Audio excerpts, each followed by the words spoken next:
Bonjour à tous, aujourd'hui je vous emmène pour un cross de plaine qui a fini en bord de mer sur le site de vol de Pénétin après une petite session de soaring, un vol d'une 50aine de kilomètres au départ de Macérac, un petit village entre Rennes et Nantes, à direction l'océan avec des paysages magnifiques et la raccroche dans la brise qui était vraiment super cool. Donc voilà, je vous propose dans cette vidéo de revenir sur le vol, d'analyser la trace, de voir un peu les différentes options que j'ai pu prendre sur le parcours et puis de revenir plus en détail sur les paramètres, les conditions qui ont permis la raccroche en soaring. Voilà, donc avant d'aller tremper nos stabs dans l'Atlantique, je vous propose de faire un petit point météo pour voir ce qui était annoncé et ce qu'on pouvait attendre de la journée. Donc on voit ici sur la carte d'analyse qu'on est en régime anticyclonique avec cette dorsale qui vient se prolonger sur l'ouest de la France. Un anticyclone qui va nous apporter un petit flux d'est avec de l'air continental un peu plus sec. Pas de nébulosité associée à un front par exemple, donc il n'y a pas grand chose à dire. On nous prévoit du beau temps, ça risque de bien rayonner, de bien chauffer en basse couche et en même temps les hautes pressions en altitude vont limiter les ascendances et donc l'extension verticale des cumulus. Justement, au sujet de l'instabilité, on a ici une vue en coupe de la masse d'air à la verticale du décollage au cours de la journée. Donc les ascendances sont stoppées par l'inversion autour de 1800 à 2000 mètres d'altitude avec un point de condensation, donc un plaf qui oscille entre 1000 mètres à midi jusqu'à 1500 mètres à 16h. On note qu'il y aura potentiellement des étalements à partir de 15-16h qui risquent de compliquer la recherche des thermiques pendant le vol. Les vitesses verticales sur le parcours sont plutôt consistantes avec du 2 mètres secondes partout ici à 15h. En revanche, on note qu'elles vont bien diminuer en fin de journée à partir de 17h, probablement à cause des étalements prévus et de la baisse de l'intensité du rayonnement solaire, donc il faudra pas trop traîner si on souhaite aller jusqu'à la mer. Le vent il est d'environ 10 à 15 km/h est-nord-est et ça c'est valable du plaf au sol, donc d'après la prévision on peut tout à fait envisager un vol jusqu'à la mer. On a du vent qui nous y pousse directement depuis notre décollage, des conditions thermiques intéressantes. On peut même essayer de viser Pénétin qui est quasiment dans la dérive. C'est un site de bord de mer, une falaise d'une dizaine de mètres de dénivelé qui s'étend sur 2 km environ. Elle est orientée sud-ouest donc on y vole en soaring dans du vent météo mais aussi en régime de brise de mer puisque sur des bonnes journées thermiques, elle rentre non seulement très bien, mais en plus dans l'axe. Et justement là c'est le vent au sol, on voit qu'à 16h on a déjà un peu de brise qui rentre sur Pénétin, et donc on pourrait espérer finir dedans en arrivant à la mer pour reposer au déco. Bon, ça dépend de tellement de paramètres dont on va parler dans cette vidéo que je peux pas vraiment me fixer cet objectif avant le vol. Maintenant je me mets toujours l'idée dans un coin de ma tête et on verra en fonction des conditions sur le moment. Un dernier point sur les espaces aériens, là c'est pas compliqué, si on part de Macérac et qu'on vise Pénétin, on n'a aucune zone aérienne particulière à contourner, donc rien à signaler de ce côté-là, on sera en classe G du début jusqu'à la fin du parcours.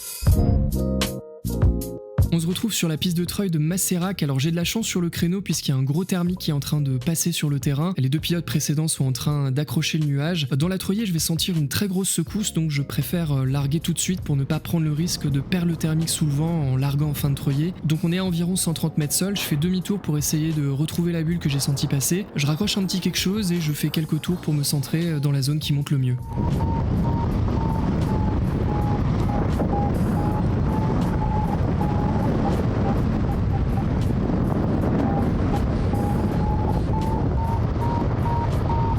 Donc là je suis dans le bas du thermique, c'est pas encore très construit, il y a peut-être aussi un peu de stabilité en basse couche avec les marais tout autour qui rafraîchissent la masse d'air par sa base. Malgré tout en élargissant un peu les virages, je vois que ça monte aussi bien au vent que sous le vent de ma position. On est au bon endroit, il n'y a plus qu'à attendre que ça prenne des tours.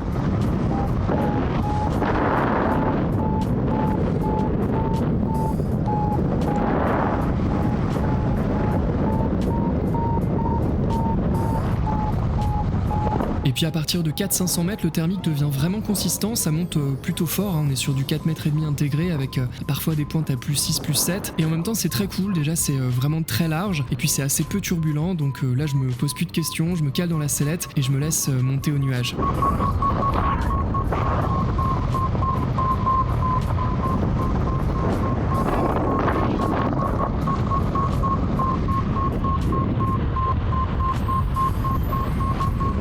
Là, passé 1200 mètres, je commence à penser à la sortie du thermique parce qu'il est très vaste, il fait bien 500-600 mètres de large, quasiment la taille du nuage. Et si je continue comme ça, je vais rapidement finir en IFR. Donc je me mets en ligne droite, direction le bord du nuage. Je vois que ça va être compliqué, donc je me mets aux oreilles, accéléré. Et là, je continue à monter, mais sur une pente qui est plus raisonnable. Et je vise une petite trouée sous le vent du nuage.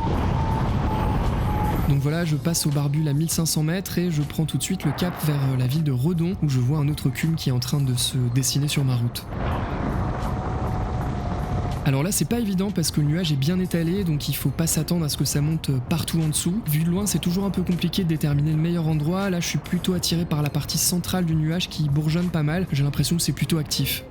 Bon, finalement, en me rapprochant, je vois que le bout du nuage que je visais n'était pas si appétissant que ça. D'ailleurs, je passe en dessous, il se passe absolument rien. Je descends, j'arrive vers 800 mètres, donc là je continue ma route et je commence à m'intéresser au sol pour voir d'où pourraient partir les thermiques. En fait, avec le soleil qui est sud-ouest en fin d'après-midi et la dérive nord-est, les zones au vent du nuage qu'on vient de traverser là sont complètement à l'ombre, ils vont le rester tout le temps où le nuage passe, alors que sous le vent du nuage, on a une zone qui est ensoleillée depuis un moment, qui chauffe, et en plus l'ombre du nuage qui va venir à sa rencontre a des chances de déclencher les bulles, donc c'est de ce côté-là que je vais essayer de chercher le thermique. Effectivement, ça fonctionne plutôt bien, d'ailleurs c'était la même configuration que sur le thermique d'extraction, donc je retiens que ça marche et j'opterai pour la même stratégie sur les prochains thermiques si je suis un peu bas.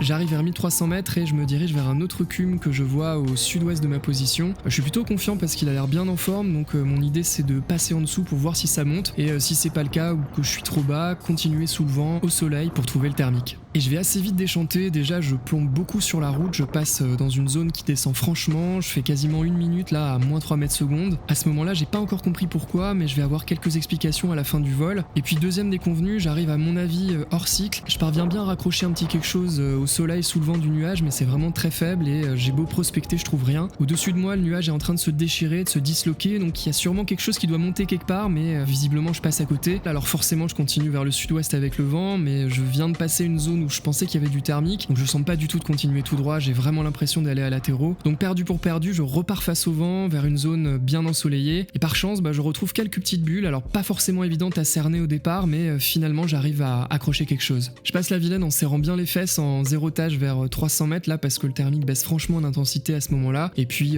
ça repart dès que j'ai passé la rivière. Donc je remonte dans un joli +3 et j'arrive au plaf à 1500 mètres sous le nuage qui vient de se former.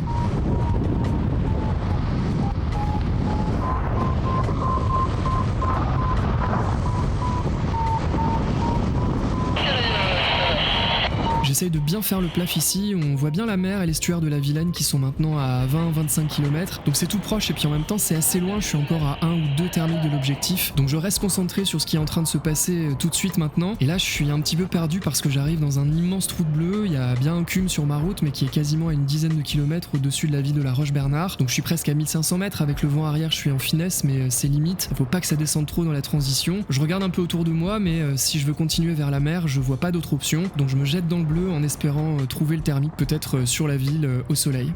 Et là je me fais bien enterrer sur la transition, je suis à moins 2 mètres secondes en moyenne, parfois jusqu'à moins 3, et je commence à comprendre un peu cette masse d'air qui est en train de me faire le coup pour la deuxième fois. Je la soupçonne être organisée en rue perpendiculaire au sens du vent, et comme moi j'avance dans le sens du vent pour progresser vers mon objectif, j'alterne entre plaf et transition dans un air qui descend franchement. Alors je me rends pas bien compte parce que j'arrive pas à voir formellement ces rues en vol, c'est pas très clair, mais j'ai des doutes qui vont se confirmer le soir en regardant l'animation satellite de la journée. On voit clairement ces rues perpendiculaires au vent qui se mettent en place à 16h à l'heure où j'ai décollé. Donc j'arrive très bas sur la Roche-Bernard, moins de 500 mètres, faut que je me réfère au sol mais je suis complètement à l'ombre et il se passe absolument rien. Et d'ailleurs c'est sûrement une erreur que j'ai faite là de tracer dans l'ombre comme ça, j'aurais peut-être mieux fait d'aborder le nuage par son bord plutôt que de me jeter dessous. Donc là il faut absolument que je passe la rivière pour aller me mettre au soleil, je vais arriver très bas mais c'est la seule option qui me reste. Là je suis à 200 mètres sol, je prends une ligne qui me fait survoler un parking avec des bateaux, des petits groupes de maisons. Plus loin il y a une forêt sur un petit relief et là ce sera le dernier déclencheur envisageable. Si ça marche pas ce sera sûrement l'atterrissage.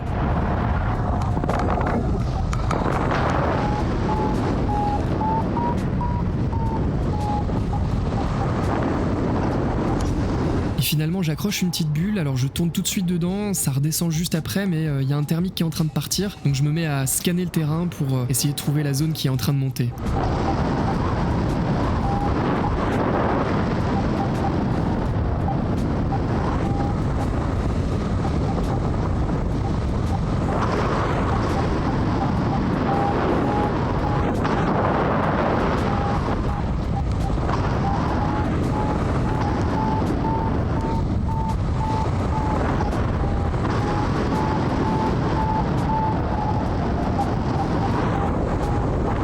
Je passe beaucoup de temps à zéroter et à essayer de me recentrer, mais ça monte et progressivement le thermique commence vraiment à s'établir. Je finis par identifier une zone assez large qui monte et passé 400 mètres, je sens que je suis bien installé dans le thermique. Donc là je relâche bien la pression, on n'est quand même pas passé très loin de l'atterrissage.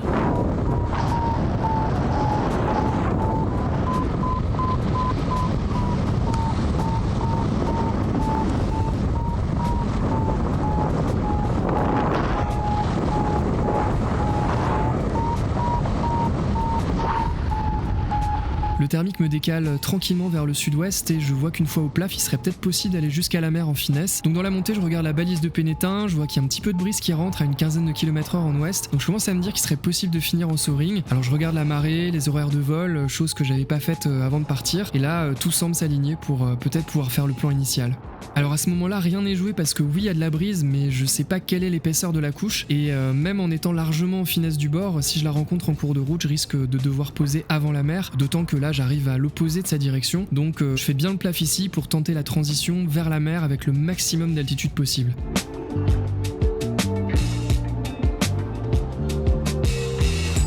Finalement, je trouve aucun thermique sur la transition, mais c'est presque un mal pour un bien parce que si ça monte pas, ça descend pas non plus. Je suis dans un air qui est très stable et je suis poussé par un vent arrière qui a bien forci et qui dépasse les 20 km/h. Pourquoi ? Parce qu'en fait, il n'y a plus d'activité thermique en dessous pour brasser la masse d'air sur la couche convective et donc le vent météo pur, on peut dire, qui était au-dessus du plaf, est en train de redescendre dans les basses couches. Donc plus on s'avance vers la mer, plus on est sous son influence, plus on a du vent fort en étant plutôt bas. Ce qui fait que j'arrive à Pénétin à 800 mètres, donc là la raccroche au bord est assurée. Alors je relâche complètement la tension, je m'avance sur la mer et je profite juste du moment, du paysage. C'est vraiment magique avec la côte, la mer à perte de vue, les couleurs, les lumières, c'est indescriptible.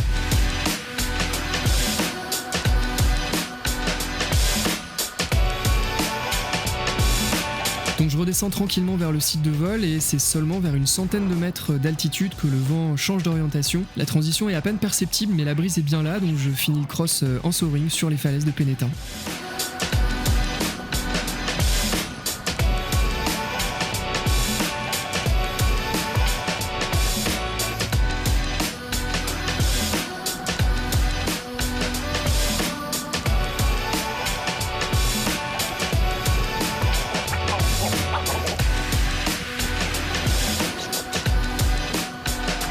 Yes! T'arrives de où? De Macérac.